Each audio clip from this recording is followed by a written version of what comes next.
Wildfires can pose a big risk to us here in Central Oregon. It's important to create a defensible space for your home or your business. Kelsey McGee tells us what it is and how you can prepare for wildfires. A defensible space is a buffer you can create between your home and grass, trees, or shrubs. The Assistant Chief Deputy in the State Fire Marshal's office was in Bend Wednesday and walks us through the process. We are talking about moving wood piles away from houses, making sure your gutters are clean, free of debris like pine needles, things of that sort. The Oregon State Fire Marshal wants to help all home and property owners create a defensible space. A defensible space is the 100-foot area around structures to reduce the impact of wildfires.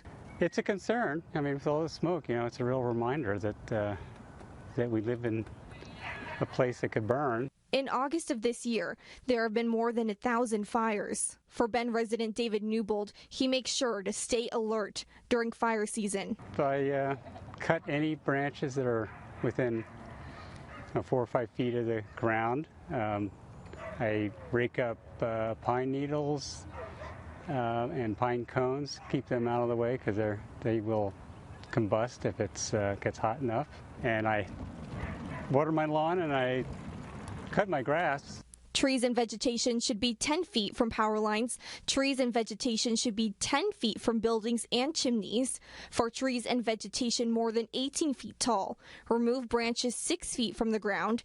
And trees and vegetation should be 10 feet from other trees. The Oregon State Fire Marshal is now helping out property owners by offering free defensible space assessments. If you request a defensible space assessment on the Oregon State Fire Marshal website, a fire service professional or a deputy state fire marshal will come to your house to discuss tips and provide you with a checklist. Looking here on the ground, we've got a lot of dead grass, we've got a lot of, again, dying, very fine debris, and as we transition, we start getting into our heavier fuel loads. We have vegetation, we have some manzanita here, we have a couple other bushes, and then it transitions to an actual tree itself. When we're talking about the removal of ladder fuels, those are the types of things we want to mitigate.